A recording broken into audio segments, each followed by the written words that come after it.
Hello दोस्तों, नमस्कार। Welcome back to curious sorry for the daily dose of football. तो सबसे पहले बात करते हैं इंडियन फुटबॉल में कोई भी चीज़ विथाउट ड्रामा या कंट्रोवर्सी स्टार्ट हो जाए उसके चांसेस हम सबको पता है कि ना के बराबर है। And same cheese ISL season 25-26 के रिगार्डिंग भी हमें देखने को मिल रही है। सीजन आपका किक ऑफ होने में एक दिन बचा है and there is a last moment drama, and वो ड्रामा है regarding Churchill Brothers inclusion into this season ISL. जी हाँ दोस्तों, एस वी ऑल नो कि कुछ दिन पहले एएफएफ के कुछ क्लाउन एक्सको मेंबर ने यहाँ पे एएफएफ को रिक्वेस्ट डाला था कि हमें नेक्स्ट एक्सको मीटिंग में इस एजेंडा के ऊपर डिस्कस करना है। 9 फेब को ओरिजिनली मीटिंग था, बट उस दिन मीटिंग कैंसिल हो गया due to the lack of quorum, और उस मीटिंग को अब इन्होंने यहाँ पे आज 12 तारीख को बुलाया है, जहाँ पे ये लोग डिस्कस करेंगे कि क्या चर्चिल ब्रदर को इस सीजन आईएसएल में इंक्लूड किया जाए कि नहीं किया जाए। This in itself is shows कि भाई एएफएफ की इंडियन फुटबॉल की जो हाईएस्ट डिसीजन मेकिंग बॉडी है वो कितनी इनकम्पिटेंट एंड जोकरों से चूतियों से भरी हुई है। आपका सीजन किक ऑफ होने में एक दिन बचा है, शेड्यूल आउट है, सब कुछ सेट है। आप जस्ट यहाँ पे विथाउट अपना यू कैन से कि ब्रेन यूज करके या फिर कोई लॉजिक डाले बिना भी सोचेंगे how can be this realistically possible. मैं ये नहीं बोल रहा कि चर्चिल ब्रदर के साथ फेयर है अनफेयर है, उसको साइड में रख दीजिए भाई। How can be this realistically possible.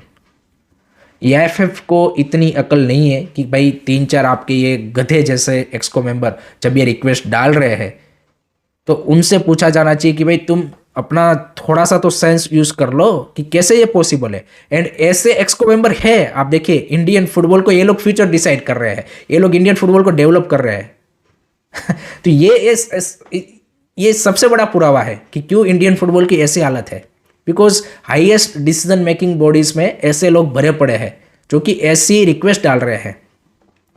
आपका ट्रंकेटेड सीजन है, आपके पास करने के लिए कई सारे और काम है, बट आप यहाँ पे डिस्कस कर रहे हो कि चर्चिल ब्रदर को आईएसएल में इंक्लूड किया जाए कि नहीं किया जाए क्या बोले। एंड जो एएफएफ ने यहाँ पे सभी ये जो एक्सको मेंबर है उनको मेल भेजा है रिगार्डिंग टुडेस मीटिंग, उसमें उन्होंने नीचे यहाँ पे ज्वाइन किया है इंटरकासी का लॉयर का भी लेटर ईमेल, जहाँ पे उन्होंने कास का जो जजमेंट और बाकी सारी चीज़ें हैं वो बताई है कि भाई कास का जो जजमेंट है वो चर्चिल ब्रदर के अगेंस्ट आया था तो इट्स नॉट पॉसिबल। उसके अलावा सभी जो 14 आईएसएल क्लब है उनका भी लेटर एएफएफ ने उसके नीचे ज्वाइन किया है, और सभी आईएसएल क्लबों का एक ही से है कि भाई this season it is not possible.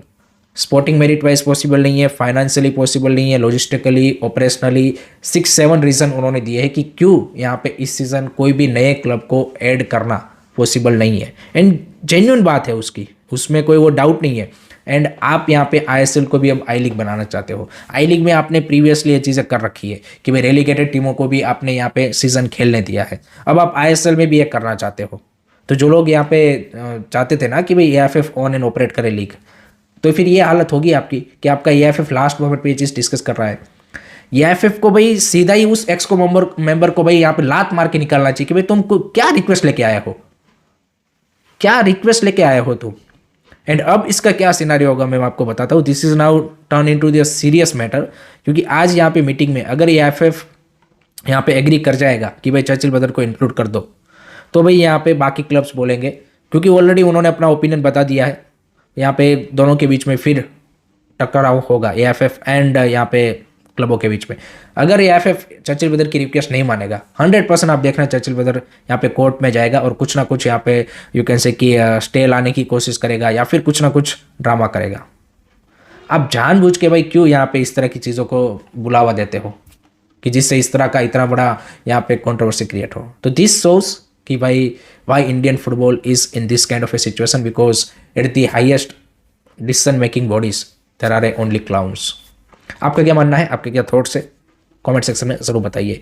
Second बात करते हैं आईएसएल के शेड्यूल में एक चेंज हमें देखने को मिल रहा है due to the ground unavailability. So जो 16 फेब को Odisha FC versus Punjab FC का मैच है उसको एट द मोमेंट यहाँ पे पोस्टपोन कर दिया गया है, क्योंकि जो ओडिशा का होम ग्राउंड है वो अभी भी यहाँ पे डिसाइड नहीं हुआ, या फिर जो Odisha government and Odisha management है उन दोनों के बीच में अभी भी जो यहाँ पे डील है वो क्रैक नहीं हो पाई है। So that's why Odisha FC versus Punjab FC का 16 फरवरी का मैच अभी पोस्टपोन कर दिया गया है, एंड मे बी 11 मई को ये मैच यहाँ पे खेला जाएगा। So this is unfortunate to see कि भाई अभी तक ओडिशा एफसी यहाँ पे अपना जो होम ग्राउंड का इश्यू है वो सॉर्ट आउट नहीं कर पाया है।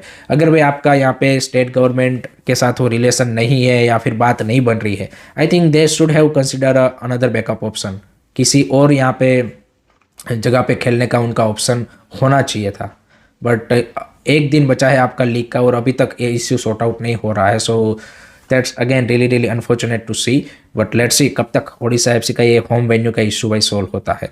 उसी के साथ केरला ब्लास्टर का भाई हमने रिसेंटली मैंने कल बताया था कि भाई जेलन कोची का जो ऑफिशियल अनाउंसमेंट है वो हो चुका है। तो यहाँ पे जेलन कोची का जो अथॉरिटी है जीसीडीए, उनके चेयरमैन एंड केरला ब्लास्टर ने कल एक जॉइंट प्रेस कॉन्फ्रेंस की थी एंड वहाँ पे जीसीडीए के जो चेयरमैन है उन्होंने बोला है कि यहाँ पे इस साल हमने स्टेडियम को केरला ब्लास्टर को एक कंसेशन फी पे दिया है। जो पहले हम यहाँ पे 8.4 लाख आई थिंक वो चार्ज करते थे, उसमें काफ़ी बड़ा यहाँ पे हमने कंसेशन उनको दिया है due to seeing the uncertainty and the overall situation. तो उसके चलते, but this is a one time, ऐसा नहीं कि भाई नेक्स्ट सीजन पे हम यहाँ पे उतने ही रेंट पे देंगे, नेक्स्ट सीजन पे अगेन रेंट बढ़ेगा।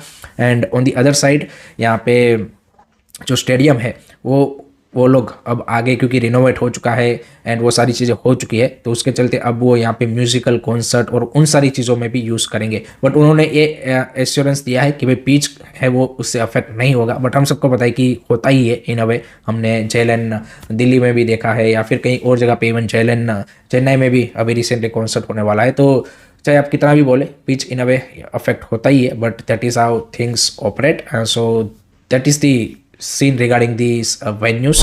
एंड उसी के साथ केरला ब्लास्टर के कल जो सीईओ है अभिक चैटर्जी, उन्होंने एक शॉकिंग बात यहाँ पे पब्लिकली बोली है जिससे केरला ब्लास्टर फैंस को थोड़ा सा झटका लग सकता है।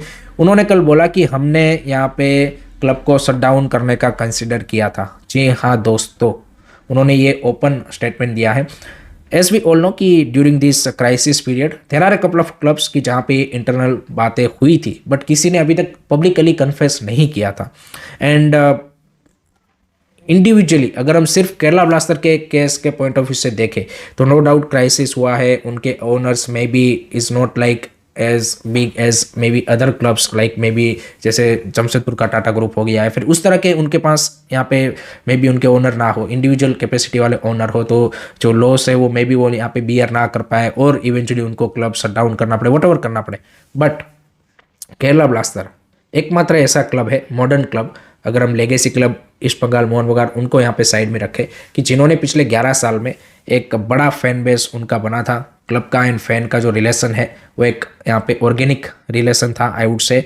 एंड जिस तरह का उनके पास यहाँ पे फैन बेस है, जिस तरह का सबसे ज़्यादा उनको यहाँ पे स्पॉन्सरशिप अपॉर्चुनिटी स्पॉन्सरशिप मिलता था, यहाँ पे मैच डे अटेंडेंस से लेके मैच डे रेवेन्यू से लेके सब कुछ उनके पास था। तो उनके पास सारे ऐसे रिसोर्सेज थे कि जहाँ से वो एक ऐसा सस्टेनेबल क्लब पिछले 11 साल में क्रिएट कर सकते थे कि जिससे फाइनेंशियली इस तरह के सिचुएशन में क्लब स्टैंड कर पाए।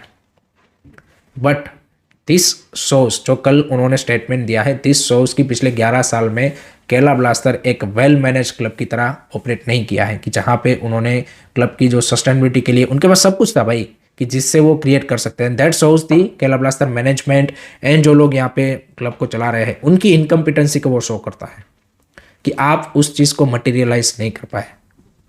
सो इन अ वे उन्होंने खुद ही यहाँ पे अपने क्लब के मैनेजमेंट को कल के स्टेटमेंट से एक्सपोज किया है कि भाई 11 साल में आप एक ऐसा क्लब नहीं बना पाए कि जिसका भाई रेवेन्यू के थ्रू आप एक सस्टेनेबल मॉडल क्रिएट कर पाओ। था उनके पास सब कुछ था जो एक आपको चाहिए एक एज अ क्लब चीज़ है, but unfortunately they are not able to convert it. But that's the statement. Let's see how things are gonna move forward in future. आपका क्या मानना है, आपकी क्या ओपिनियन है, कमेंट सेक्शन में ज़रूर बताइएगा।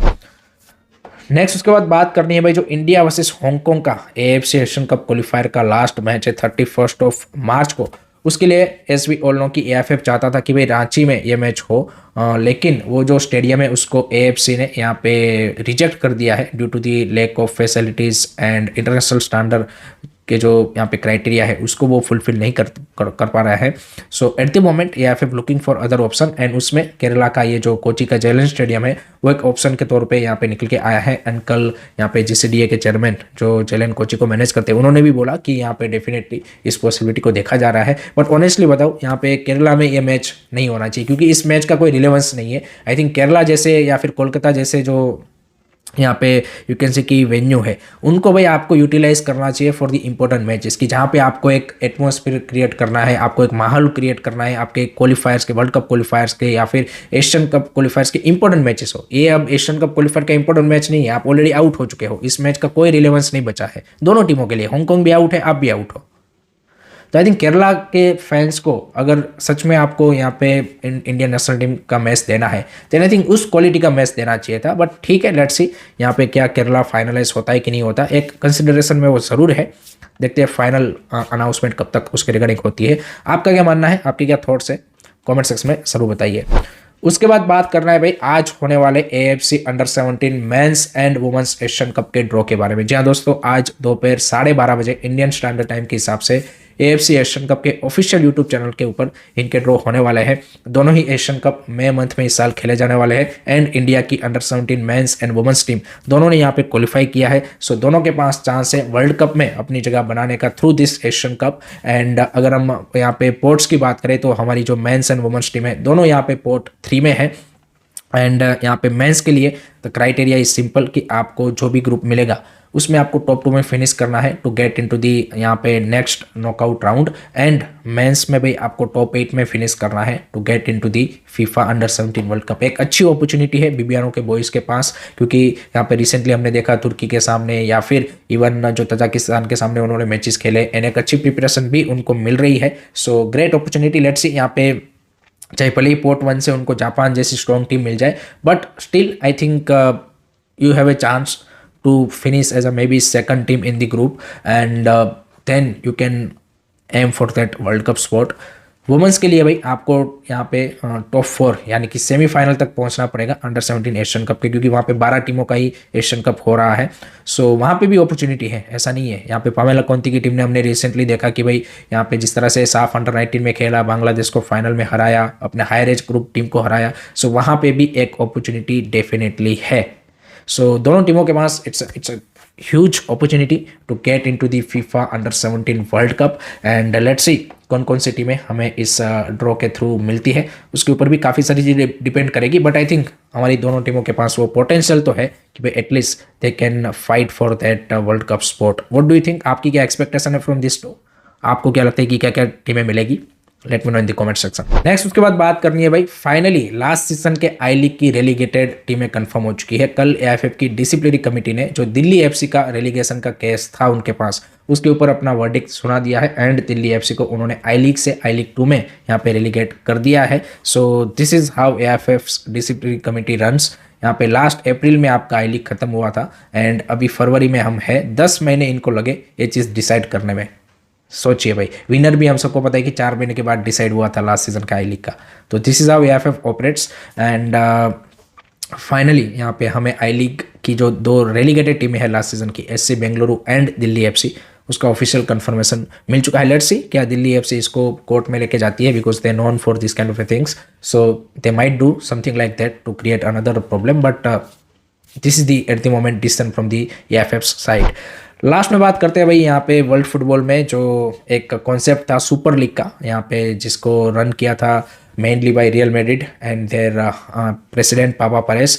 उन्होंने भाई फाइनली यहाँ पे UEFA के साथ एग्रीमेंट कर लिया है एंड सुपर लीग का जो पूरा कॉन्सेप्ट है, सुपर लीग का जो पूरा आइडिया है, वो अब आप मान सकते हैं कि ऑफिशियली डेड हो चुका है। क्योंकि सुपर लीग का कॉन्सेप्ट जब स्टार्ट हुआ तब उसमें कई सारे क्लब्स, यूरोप के टॉप क्लब्स जुड़े थे, बट धीरे धीरे एक के बाद एक क्लब यहाँ पे उससे निकलते गए एंड फाइनली रियल मैड्रिड एक बचा था एंड उन्होंने भी UEFA के साथ यहाँ पे एग्रीमेंट करके चीज़ों को यहाँ पे दी एंड कर दिया है। So super league is officially over.